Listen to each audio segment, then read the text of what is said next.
Tout a commencé, pas au sein de notre entreprise, mais au golf. Je sortais du carré, d'un des carrés du golf, avant le Mikasa, moi et ma femme dans la voiture. En sortant juste du carré, voici, il y a Petit Gimba qui passe avec sa voiture. Lorsqu'il m'a dépassé, je suis sorti. Je suis venu me garer à 100 mètres devant, parce qu'il y a un nouveau restaurant qu'on appelle Table de Lima.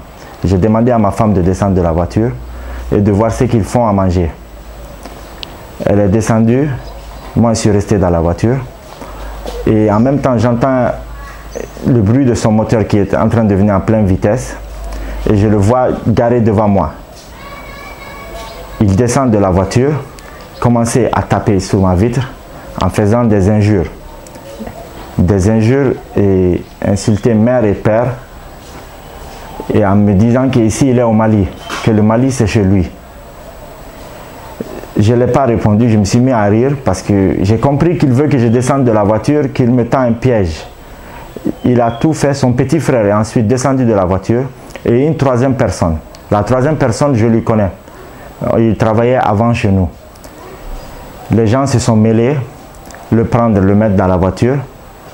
Et il y avait ma femme arrêtée à l'escalier avec le gérant du restaurant. Ils sont venus vers elle, commencer à l'insulter aussi, mais le gérant du restaurant a refusé qu'il s'approche d'elle. Des gens se sont mêlés, ils l'ont mis dans sa voiture et ils l'ont demandé de partir. Ensuite, lorsqu'ils sont partis, ma femme est venue, elle est montée dans la voiture et j'ai fait appel immédiatement à mon frère pour lui demander où il est. Il me dit qu'il est au Paradise. J'ai dit ok, j'arrive. Arrivé au Paradise, je l'ai raconté les faits. Je l'ai même dit qu'il y a un certain DG qui est avec lui, c'est un de nos amis qui cherche du boulot même chez nous. Avant il travaillait mais après il a voyagé et maintenant il est revenu. J'ai dit comment est-ce que DG est avec lui dans la voiture, il n'a même pas réagi. Pourtant c'est notre ami. Il me dit ah c'est bizarre. Je lui ai dit allons au 15e, on va porter plainte. En partant vers le 15e, devant la porte du 15e, Naïm appelle DG pour lui demander ce qui se passe. Il lui dit DG, qu'est-ce qu'il y a entre Petit Gimba et mon frère? Il lui dit que non, lui ne sait pas à quoi entre eux et il ne s'est même pas mêlé de l'affaire parce qu'il ne sait pas ce qui se passe. Il lui dit ok, dis à Petit Gimba d'éviter mon frère s'il ne veut pas de problème avec moi. Et où il est actuellement? Il dit ah, il m'a laissé au golf, il est rentré chez lui. Il lui dit ok, tu connais chez lui, tu vas m'envoyer, je vais m'expliquer avec lui. Il dit ah, je ne vais pas faire ça. Naïm a dit ok, il n'y a pas de problème. Même pas 2 minutes, le téléphone de Naïm résonne avec le numéro de DG. Il dit allô DG. Il dit non, c'est pas DG, c'est Petit Gimba. Il dit oui Petit Gimba. Il dit Naïm ça va? Naïm dit oui ça va. Il dit tu es où? Naïm dit ici au Paradise. Il lui dit ok, j'arrive. Naïm a dit c'est pas la peine de rentrer porter plainte. Allons l'entendre ce qu'il va dire, comme il dit qu'il vient au Paradise. On fait le demi-tour, on part, on gare au Paradise. Naïm me fait consigne que lorsqu'il arrive de ne pas m'approcher de lui, sinon j'aurai affaire à lui. De laisser lui, va régler avec lui et il ne va plus m'emmerder. Naïm m'a dit même peut-être il ne va même pas venir. J'ai dit non, il va venir. Je le connais, il va venir.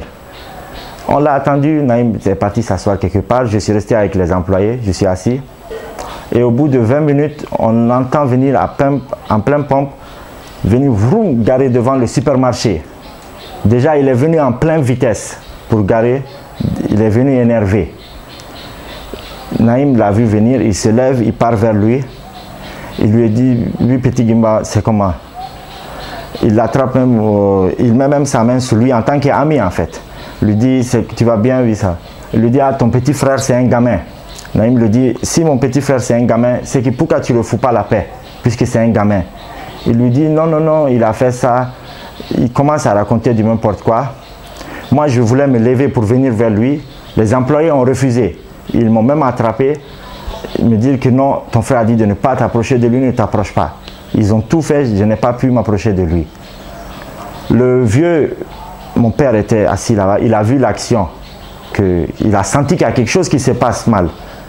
Il s'est approché, Naïm l'a dit non, de laisser, c'est une histoire, lui il va régler.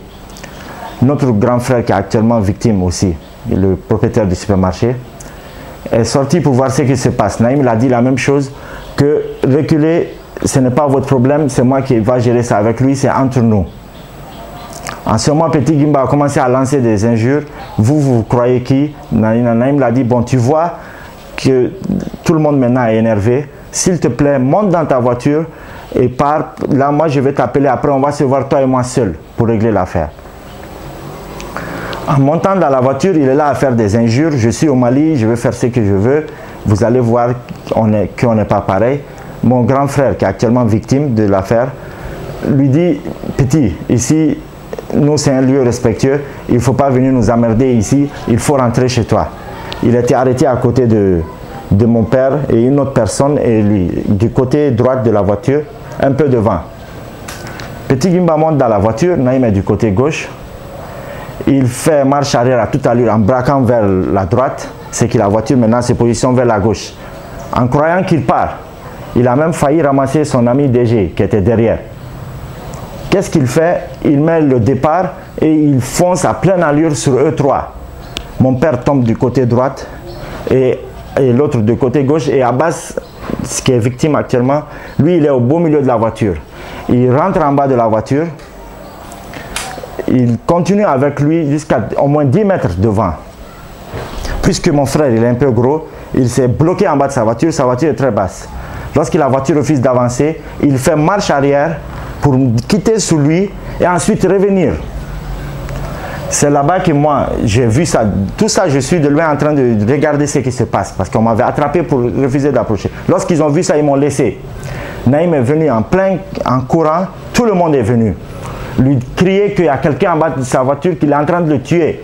Il continue à accélérer, puisque la voiture c'est une attraction arrière. Elle patine, parce que le monsieur qui est en bas est un peu plus gros. Les pneus se sont un peu soulevés, il est là à patiner, il accélère.